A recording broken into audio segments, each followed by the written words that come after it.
మీరు చూస్తే ఎక్కడికక్కడ ఆఫీసుల్లో కూడా ఒక అనుకూలమైనటువంటి వాతావరణం. చిల్డ్రన్ హోమ్స్ కింద ప్లే ఏరియా కానీ అక్కడ వాళ్ళకి ప్రత్యేకమైన సదుపాయాలు అవన్నిటి కూడా నిర్ణయాలు చేస్తున్నాం. అందులో ఇది ఒక మేజర్. చాలామంది చెప్పేది ఎక్కువ మంది పిల్లలుంటే మాకు ఆదాయం లేదు కాబట్టి మేము పిల్లల్ని చదివించలేమనే ఆలోచన ఉంది. ఈరోజు చదివించడమే కాదు, వీళ్ళకు కూడా వెసులుబాటు వస్తుందనే విధంగా ఈ కార్యక్రమానికి శ్రీకారం చుట్టాం. ఈరోజు మీరు చూసినప్పుడు తల్లికి వందనంలో ఇంకా మిగిలిన కార్యక్రమాలన్నిటికి కూడా మీరు చూసినప్పుడు అన్నదాత సుఖీభవ ఏడాదికి మొత్తం 14,000 రూపాయలు ఇస్తా అన్నాం.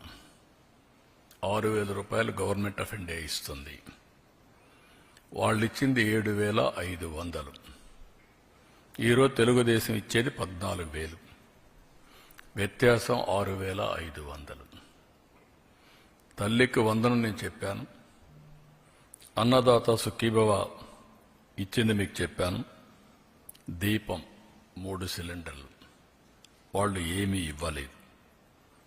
ఇంకొక పక్కన మీరు చూస్తే మత్స్యకారుల భరోసా మేమిచ్చింది మత్స్యకారుల సేవలు. మొత్తం 1,29,178 మందికి ఇచ్చాం. 259 కోట్లు. వాళ్ళు ఇచ్చింది 1,09,231 109 కోట్లు. వ్యత్యాసం 150 కోట్లు అదనం. 19,947 మంది అదనంగా ఇస్తున్నాం. ఇది కాకుండా ఈరోజు ఎన్టీఆర్ భరోసా ఇది చూస్తే వాళ్ళు ఇచ్చింది మొత్తం 21,630 కోట్లు సంవత్సరానికి. మేము ఇప్పటికి ఇచ్చింది 34,000 కోట్లు ఒక్క సంవత్సరంలో. వ్యత్యాసం 12,370 కోట్లు. అంటే బటన్ నొక్కుతున్నా సమీక్షమే ఇవ్వడని మాట్లాడే పెద్దలకి ఇవన్నీ అర్థం కావాలి. ఆ రోజు చేసిన పని రాష్ట్ర ఆర్థిక పరిస్థితిని చిన్నాభిన్నం చేశారు, విధ్వంసం చేశారు. అభివృద్ధి అనేది ఎక్కడ కనపడే పరిస్థితి లేదు. కడాన ఏ పరిస్థితికి వచ్చామంటే విశ్వసనీయత పోయిన తర్వాత ప్రొహిబిషన్ గురించి మాట్లాడిన పెద్దలు ఎక్సైజ్ తాకట్టు పెట్టి, మద్యం ఆదాయాన్ని తాకట్టు పెట్టి 25 ఏళ్లకు డబ్బులు తీసుకొచ్చే పరిస్థితికి వచ్చారు. ఇంకొక పక్క ఎంఆర్ఓ ఆఫీసుల్ని, హాస్పిటల్స్ని తాకట్టు పెట్టి అప్పులు చేసే పరిస్థితికి వచ్చారు. నెలవారీగా జీతాలు ఇవ్వాల, పెన్షన్లు ఇవ్వాల. రిటైర్డ్ పీపుల్కి ఎవరికి జీతాలు రాని పరిస్థితి. ఎప్పుడు వస్తుందో ఎప్పుడు రాదో టెన్షన్లో బతికిన పరిస్థితి.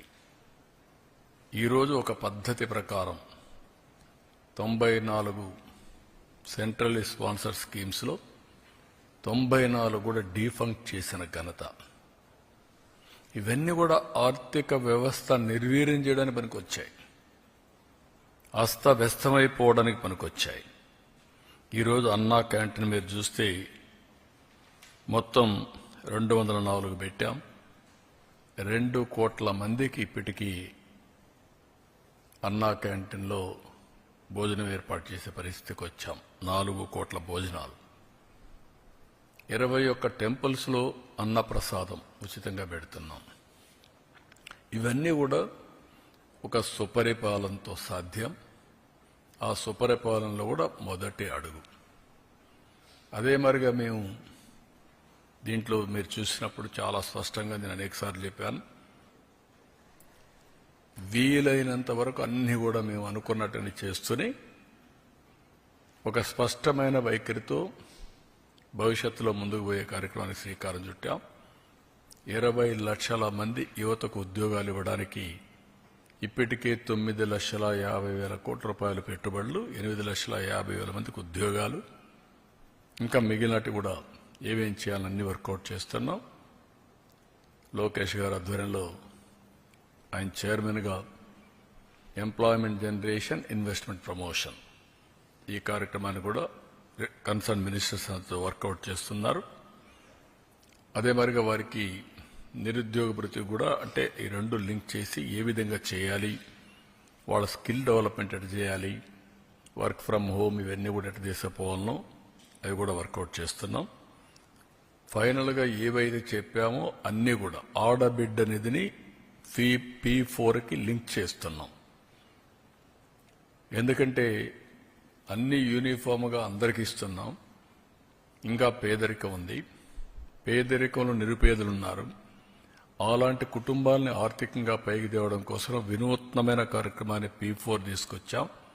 ఫస్ట్ ఫేజ్ 0 పావర్టీ, ఆ తర్వాత ఆర్థిక అసమానతలు తగ్గించి మెరుగైన జీవన ప్రమాణాలు.